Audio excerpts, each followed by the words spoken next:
Here we are in Los Angeles. Los Angeles is not a broken city. I live here. I feel safe walking down the streets as an openly trans non-binary person, as somebody who does drag. This is not a broken city. There you go, ladies. Just to be 6 foot, 200 pounds, a man in drag, and you too can be and feel safe on the streets of Los Angeles or any major city.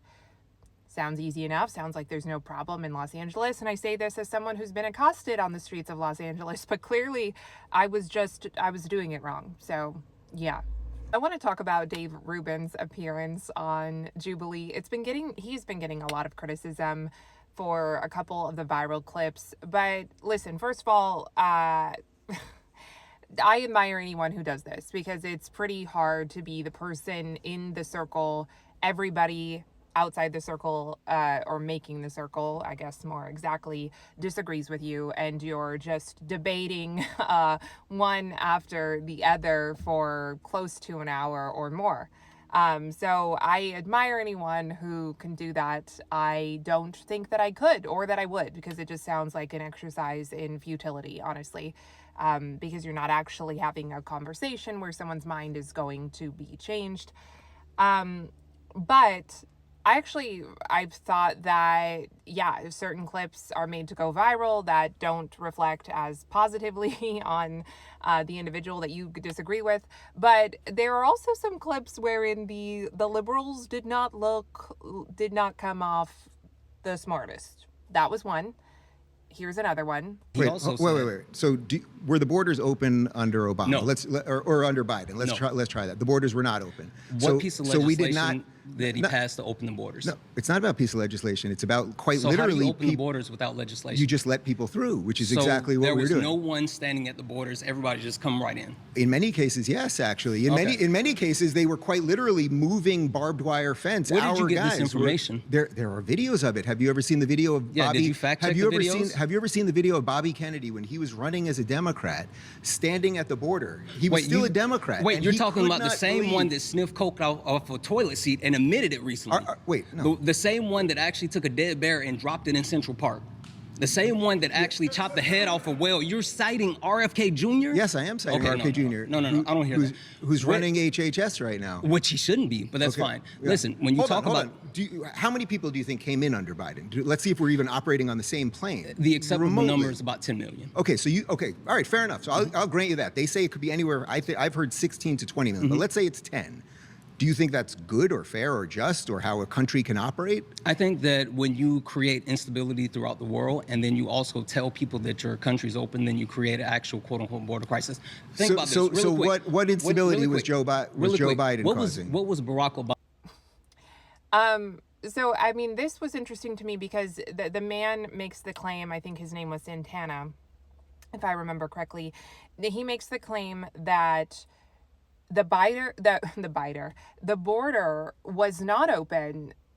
Why? Well, because Biden did not pass legislation that would have opened the border.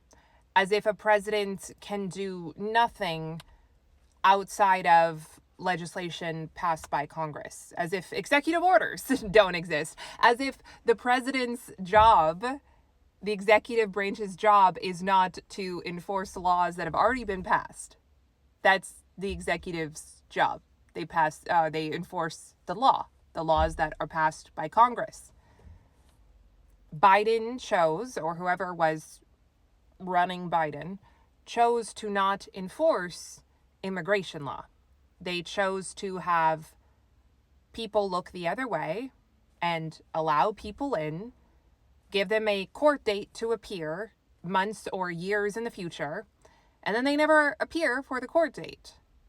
They chose to do that.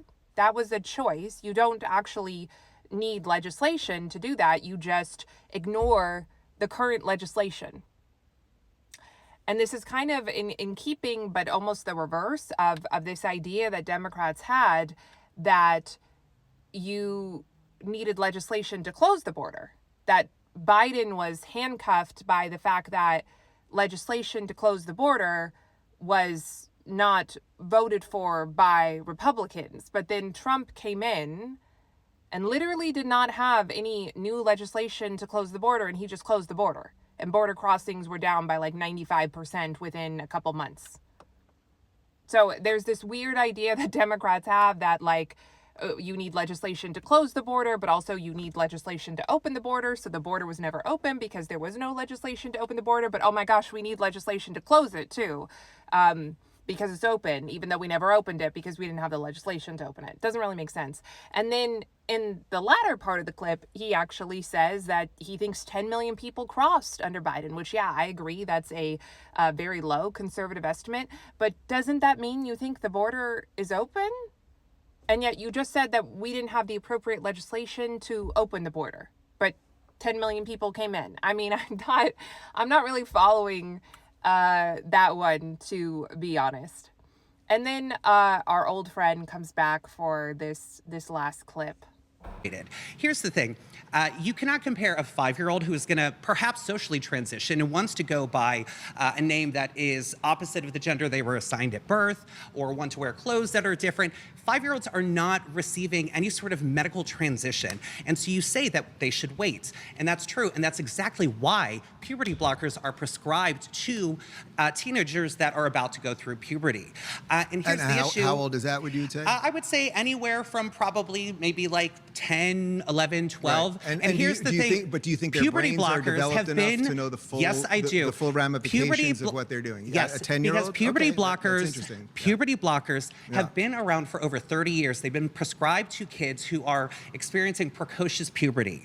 And yet this has never been an issue for the right. It is only an issue for the right when somebody decides, oh, I'm trans, and they together with their family and their physicians want to make that decision. So they're not getting surgery at 10 years old. They're taking puberty blockers to make that decision over time with their family and their physicians. There is no reason why you or the President of the United States should be able to decide what is right for somebody's health care, for an individual, for somebody else's child, unless you are their doctor or their parent. Okay, so listen. Right, so this is probably the most important clip that I'm going to respond to here, and it's the last one. So first of all, I just can't take anyone seriously when they start lecturing about how medical decisions need to be between you and your doctor, given everything that we just lived through. It was 6 years ago now, but I'll never forget it. Given everything that we lived through with COVID, I mean, at least be consistent on that. But also there is the issue that minors cannot consent. And so they rely on their parents to make informed and safe decisions for them, and their doctors. But obviously parents are the first line of defense. Minors cannot consent to any of this. And so it's one thing when you are taking puberty blockers for a genetic, medical, physical condition like precocious puberty. Precocious puberty is not something that can be stopped with your mind. However, gender dysphoria is a disease of the mind. And that is why many people, many children especially, who exhibit feelings or express feelings of gender dysphoria, the majority of them grow out of it by and after puberty.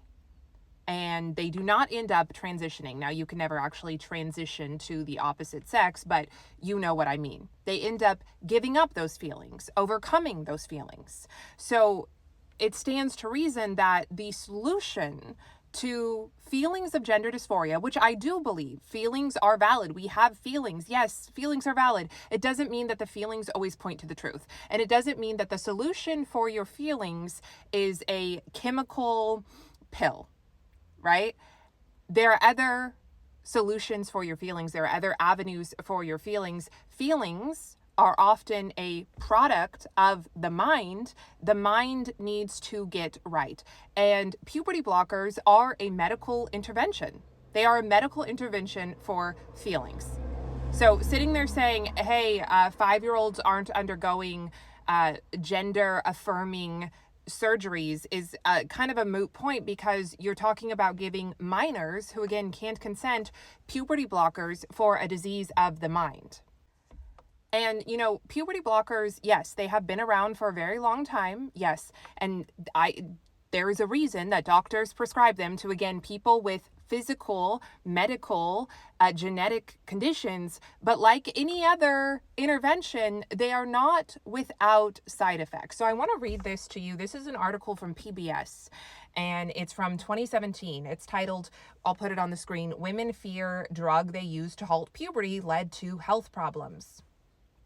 So it starts off, for years, Charissa Derricott, age 30, had no idea why her body seemed to be failing. At 21, a surgeon replaced her deteriorated jaw joint. She's been diagnosed with degenerative disc disease and fibromyalgia, a chronic pain condition.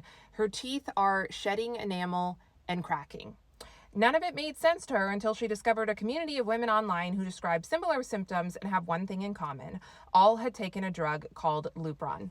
This is my words here. Lupron is probably the most popular puberty blocker given out, including to children who express feelings of gender dysphoria. Thousands of parents chose to inject their daughters with the drug, which was approved to shut down puberty in young girls, but also is commonly used off-label to help short kids grow taller. The drug's pediatric version comes with few warnings about long-term side effects.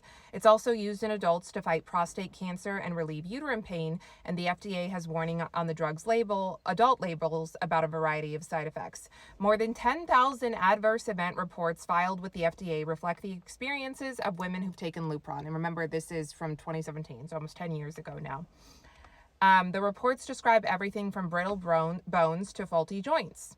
In interviews and in online forums, women who took the drugs as young girls or initiated a daughter's treatment described harsh side effects that have been well documented in adults.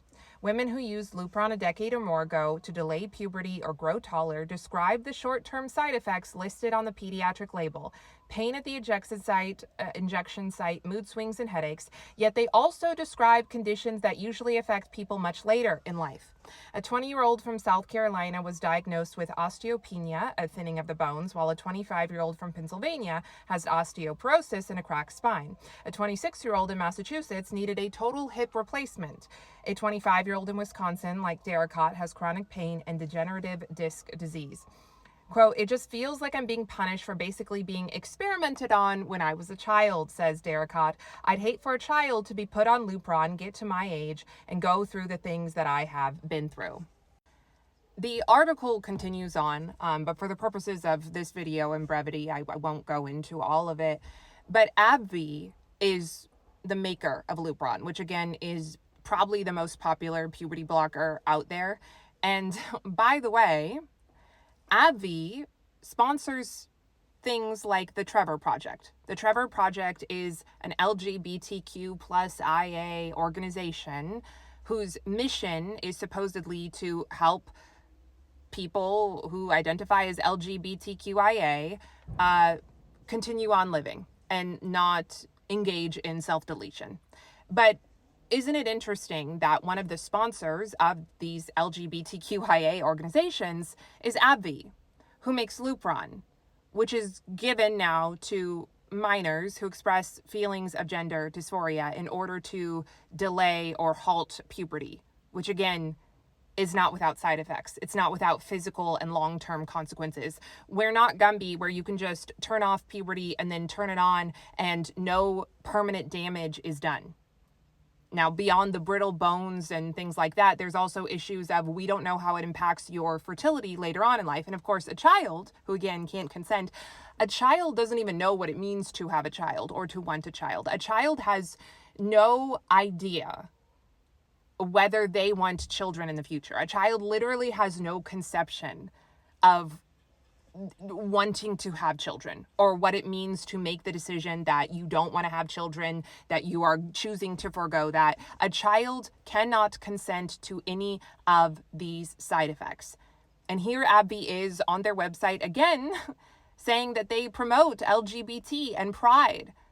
And it's one thing to promote LGBT and pride and to have that be your ideology, but when again you're making a drug that is probably the most popular drug given to minors who express feelings of gender dysphoria, then I have an issue with it, because now your pocketbook is being lined with children taking this drug because you are promoting this ideology. And by the way, there is a reason that major European countries have imposed heavy restrictions, or at least tighter restrictions in recent years on puberty blockers.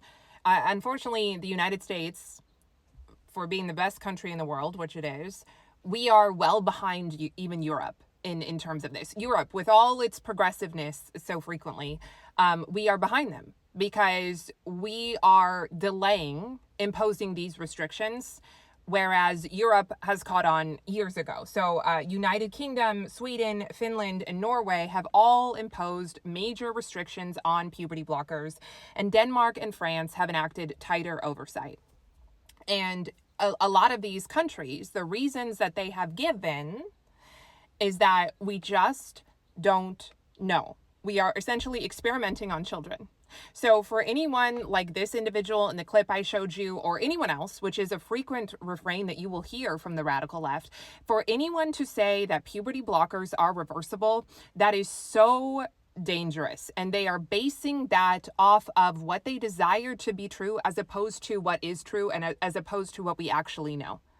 Entire countries, developed countries, are imposing major restrictions on these because we actually don't know. And so just because you identify as a certain way as an adult, or because you identify as an ally to people who identify as a certain way, you are now stating something to be unequivocally true in order to promote your own political ideology and your own idea of compassion, when in fact we don't know that it's unequivocally true. And we do know that these drugs have side effects.